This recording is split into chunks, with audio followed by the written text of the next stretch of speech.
Before we get started, I have to clear up a little discrepancy here. Apparently the other night, or within the last week, because I've been getting a lot of email about this, and I even received one telephone call.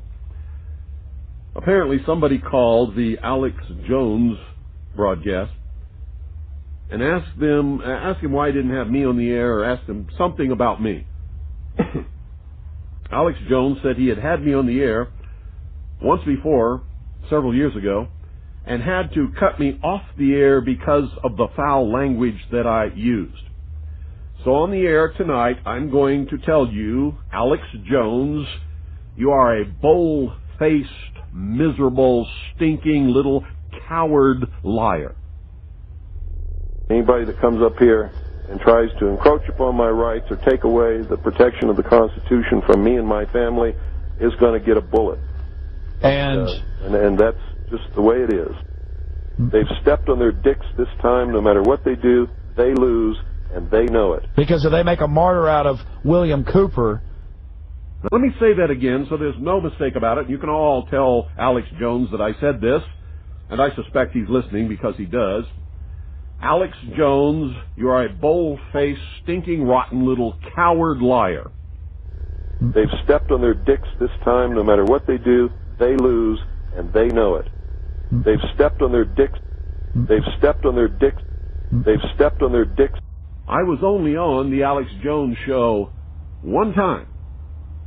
It was years ago, when I didn't know who he was, when I didn't realize what a liar and a coward and a sensationalist bullshit artist that he is. Today, there is a colony which exists on the planet Mars. It is a United States-Russian alien facility. He was on one little FM station down in Texas. He wasn't on all the stuff that he's on now. And I agreed to be on his broadcast. That's when I was doing guest appearances on broadcasts, years ago. I was not cut off. I did not use any kind of foul language whatsoever. Anybody that comes up here and tries to encroach upon my rights or take away the protection of the Constitution from me and my family is going to get a bullet. And that's just the way it is. They've stepped on their dicks this time. No matter what they do, they lose, and they know it. Because if they make a martyr out of William Cooper... He treated me very well, and I stayed on for the whole show. Some of you in Texas know that that's true because you heard the broadcast and you taped it.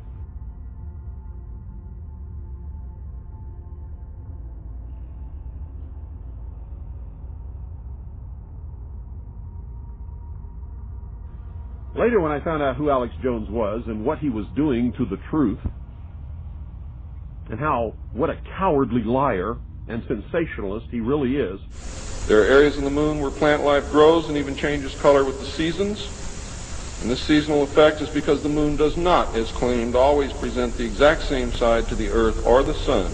There is an area that wobbles in and out of darkness on a seasonal basis, and it is near this area that the plant life grows.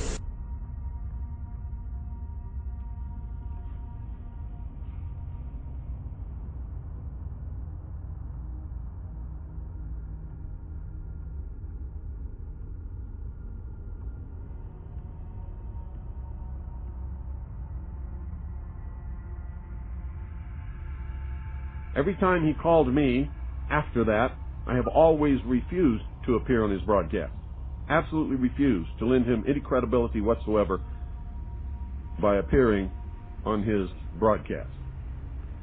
And that made him very angry. I've also revealed him for the lying, sensationalist, bullshit artist that he is. There's no reason why you or anyone else cannot walk on the surface of the moon or in space in a vacuum without a spacesuit. The most disgusting broadcast he ever did was on New Year's Eve, the year 2000, 1999, bringing in the year 2000, which he went completely out of his mind and claimed that Russia had launched intercontinental ballistic missiles with multiple warheads at the United States of America and actually panicked millions of people who were putting their children and their belongings in their cars and heading for the hills.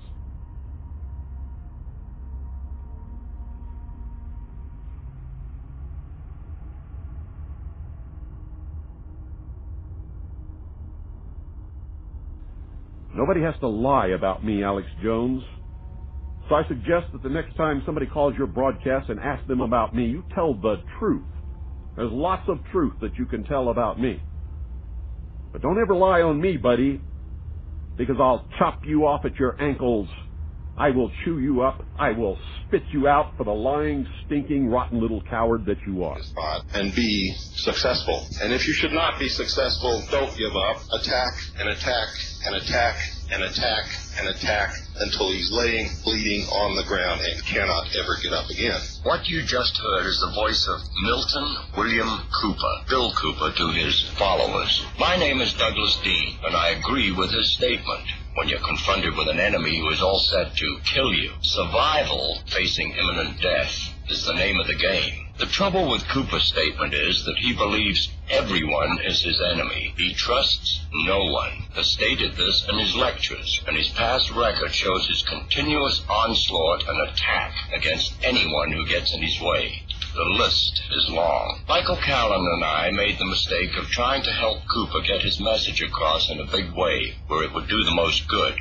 Instead of the nickel and dime operation he and his partner Stan Barrington were conducting. Promotion, the show business way, takes a lot of time, effort, and money. Cooper was all for it in the beginning, but his innate distrust through the 8 months of our association came to a head with his insistent demanding of all the master tapes of his lectures and interviews, which in reality never belonged to him, with the exception of tapes from 2 small lectures in Phoenix and Sedona, Arizona. Michael and I paid all the expenses to produce the rest of the tapes. Cooper and Barrington agreed at a meeting with Michael and myself at my home that we would not touch any of the monies taken in from the sale of the tapes, rolling over the account to take care of future expenses for larger orders of tapes, until we had a sizable amount that we could start taking profit from. After all the expenses were paid, the monies that I took in are still untouched in the Need-to-Know Productions account. Barrington still owes a sizable amount to that account from sales that he never turned in.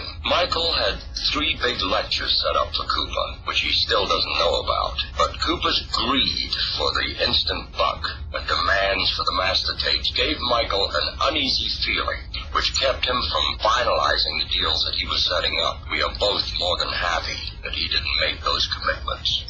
After a very poor turnout for his lecture at the San Diego Convention Center on May 26, 1990, Cooper's half-drunken firing of me was really a big laugh now that I look back on it.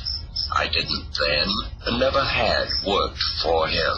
On the 28th of July, 1990, at 1:30 in the morning, Michael got a series of phone calls from Cooper over an hour's period. When the phone awakened him, all he said was, "Hello," and kept the message unit on record. The following are unedited copies of those calls from Cooper, which are on file with the Los Angeles Police Department.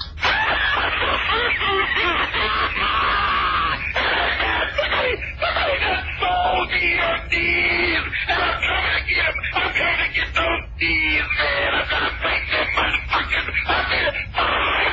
fucking pieces. Michael, you've reached 602-567-6536. This is Bill, your old partner. And I just wanted to let you know that John Hart, one of the richest men in America, has assigned me some bodyguards and some security personnel. And he's really looking out after my interest. And I knew that you were really concerned about that. And I thought that you might want to know that everything's really been taken care of. And he's going to make sure that nothing ever happens to me that's bad. So, you know, you got my number, you got my address, in case you're getting a hankering to, you know, talk about the old times. Just give me a call. Otherwise, I would suggest to be sort of careful. Don't ride any fucking Broncos. Since you've been hanging out with me, I wouldn't suggest that you go anywhere that you haven't been before. I'd just suggest that you be real careful, especially since you've been hanging around with me, because, who knows what the government's going to do to either one of us. But I guarantee you, ain't nobody ever going to hurt me and get away with it. I suggest you think about that. Take care, Mike. I love you. Annie sends her best wishes, and, little Dorothy, she ain't talking yet, but she loves you too. And we're going to make sure that you amount to something, even if it's a pile of horse shit. You take care of yourself. We're going to be thinking about you all the time, and, we'll call you in a couple of weeks just to see how you're doing. Take care, Michael. We miss you. We really miss you. And we're going to get you a real good present real soon. Yeah, Bill Cooper jumping into the jug. Now, there are a number of other phone messages he left that night. Doug Dean ended up calling the sheriff's department. They took his call. They ended up coming out the next day. They investigated the slashed tires, and I will state for the record that they were never able to definitively pin that on Cooper. But Dean, as I said, was a man at the time, 69, 70 years of age, and I'm going to play just one last phone message he left to show you truly what a despicable man this was. This is Cooper, now really intoxicated, calling up Doug Dean sometime in the wee hours of the morning. You dumb son of a bitch. If you don't straighten things out, you're the dumbest son of a bitch that ever lived. In fact, you may not even live. So, what are you going to do with somebody like that? We refuse to be intimidated by this guy. Personally, on a personal level, I would have loved it if he would have confronted me somewhere. But the man knew better, because I would have gone off on him like a proverbial 4th of July fireworks display. But when he was at the other end of the phone, guy was real brave, real tough. This is some more of that Goodman debate. The wee hours of September the 27th, 1990.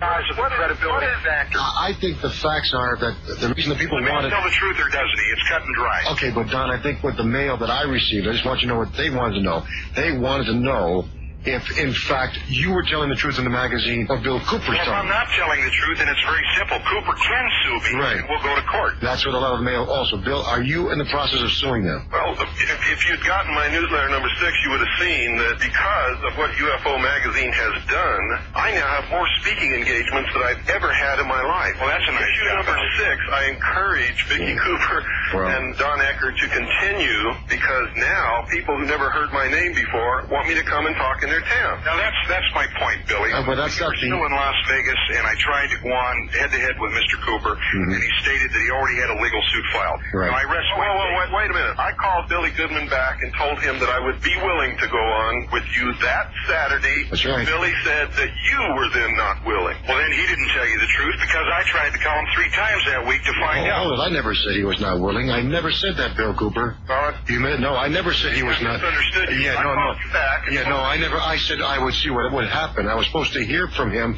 and I guess he never reached me. And maybe that's what it was. Well, I was in the process of moving into the network situation. But anyway, Oh, yeah. So. Or did he not belong on a... So, show didn't last much longer that night. Of course, nothing was really accomplished. And soon thereafter, Cooper moved out of the UFO field and went strictly into the Patriot movement. For a while, he had a shortwave broadcast called The Hour of the Time. Some wag coined it the Hour of the Slime.